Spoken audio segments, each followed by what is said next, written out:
Stai acolo cu moșul, mama. Stai lângă fetița acolo. Uite moșul. Hai, mama. Hai, du-te acolo lângă fetița. Du-te lângă fetița. Hai.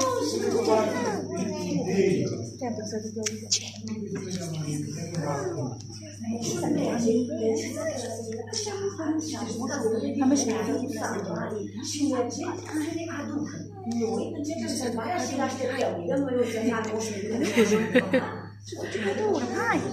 De ce să fie mare?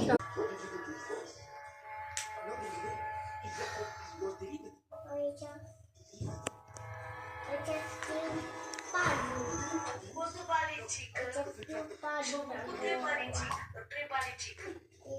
După ce trebuie la 3 balicică să face 3 case, ca să nu se bate.